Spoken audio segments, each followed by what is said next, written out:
IT ride ವೇಳೆ ಪಿಸ್ತೂಲ್ನಿಂದ ಎದೆಗೆ ಗುಂಡು ಹಾರಿಸಿಕೊಂಡು ಆತ್ಮಹತ್ಯೆಗೆ ಶರಣಾಗಿದ್ದ ಕಾನ್ಫಿಡೆಂಟ್ ಗ್ರೂಪ್ನ ಸಿಇಒ ಮುಖ್ಯಸ್ಥರಾಗಿದ್ದಂಥ ರಾಯ್ ಅವರ ಅಂತ್ಯಕ್ರಿಯೆ ಇವತ್ತು ಬನ್ನೇರುಘಟ್ಟದಲ್ಲಿ ನಡೀತು. ಸಚಿವ ರಾಮಲಿಂಗಾರೆಡ್ಡಿ ಸೇರಿ ಭಾಳ ಜನ ಆಪ್ತರು, 106 ಜನ ಅವ್ರ ಪರಿಚಯಸ್ಥರು, ಗೆಳೆಯರು ಎಲ್ಲ ಸೇರಿದ್ದರು. ಅವ್ರಿಗಿಷ್ಟ ತುಂಬ ಕಾರ್ಗಳನ್ನು ಕಂಡ್ರೆ ಭಾಳ ಇಷ್ಟ ಆತನಿಗೆ. ಹಾಗಾಗಿ ಆ ಕಾರ್ಗಳನ್ನು ಮೆರವಣಿಗೆಯಲ್ಲೇ ತಂದಿದ್ದರು ಜೊತೆಗೆ. ಈ ಮಧ್ಯೆ SITಗೆ ಕೊಟ್ಟಿದ್ದಾರಲ್ವಾ ಇದನ್ನು ಏನನ್ನು ಪ್ರಕರಣದ ತನಿಖೆ ಏನಾದ್ರು ನಡೀತಾ ಇದೆ.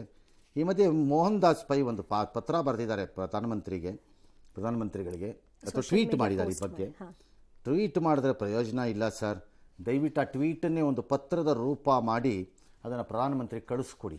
ನೀವು ಟ್ವೀಟ್ ಮಾಡಿದ್ರೆ ಪ್ರಯೋಜನ ಇಲ್ಲ, ಅದನ್ನು ಪ್ರಧಾನಮಂತ್ರಿಗೆ ಫಾರ್ಮಲ್ ಲೆಟರ್ನಲ್ಲೇ ಕಳಿಸ್ಬೇಕು ನೀವು ಅಂತ ನನ್ನ ಬಯಕೆ, ನಿಮ್ಮ ಇಷ್ಟ. ಕಾಫಿ ಡೇ ಸಂಸ್ಥಾಪಕ ಸಿದ್ಧಾರ್ಥ ಅವ್ರನ್ನ ಹೆಂಗೆ ಕಳ್ಕೊಂಡ್ವಿ ಅನ್ನೋದನ್ನು ಅದರಲ್ಲಿ ಪ್ರಸ್ತಾಪ ಮಾಡಿ ಜನ ಭಯಭೀತರಾಗೋಗಿದ್ದಾರೆ ತೆರಿಗೆ ಅಧಿಕಾರಿಗಳಿಂದ. ನಾಗರಿಕ ಹಕ್ಕುಗಳ ಮೇಲೆ ದಾಳಿ ಇದು, ದಯವಿಟ್ಟು ತೆರಿಗೆ ಪಾವತಿದಾರನ ಈ ರೀತಿ ಮಾಡಬೇಡಿ ಅಂತ ಬರೆದಿದ್ದಾರೆ. ಅವರು ಬರೆದಿರೋ ಮಾತನ್ನು ಕೇಳಿಸ್ಕೋಬೇಕು ಅಂತ ಏನಿಲ್ಲ, ಯಾಕಂದರೆ ಮೇಡಮ್ಮು ತುಂಬ ಬ್ಯುಸಿ ಇದ್ದಾರೆ. ಮೇಡಮ್ ಕೇಳಿಸ್ಕೊಳ್ಳಲ್ವಂತೆ ಯಾವುದನ್ನೂ. ಮತ್ತು ದೊಡ್ಡವರಿದ್ದಾರಲ್ಲ ಅವರು ಬಿಡಿ, ಅವ್ರು ಬೇರೆ ಲೆವೆಲ್ಲೇ ಬೇರೆ ಅವ್ರದ್ದು, ಇದನ್ನೆಲ್ಲ ಗಮನಿಸಿ ಬಿಡಿ, ಅವ್ರ ಲೆವೆಲ್ ಬೇರೆ.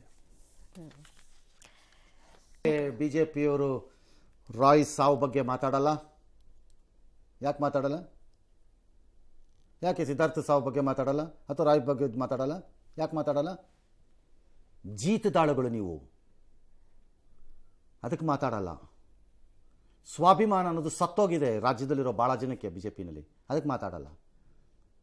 ಒಂದು ಮೈನರ್ ಪ್ರೊಟೆಸ್ಟ್ ಬೇಡವಾ? ಯಾಕೆ ಮಾತಾಡಲ್ಲ? ಎಲ್ಲಿ ಔಸ್ಕೊಂಡು ನಾಲ್ಗೆ ಸತ್ತೋಯ್ತಾ ನಿಮ್ಮದೆಲ್ಲ? ನಿಮ್ಮನೇನಲ್ಲಿ ಆಗಬೇಕು, ಒಂದಿನ ಆಗತ್ತೆ, ಬರೆದಿಟ್ಕೊಳ್ಳಿ. ಭಗವಂತ ನನಗೆ ಆರೋಗ್ಯ ಮತ್ತು ಇದನ್ನು ಕೊಟ್ಟಿದ್ದರೆ ಕಣ್ಣನ್ನು ನಾನು ನೋಡ್ತೀನಿ ನನ್ನ ಕಣ್ಣು ಮುಂದೆ. ಎಸ್.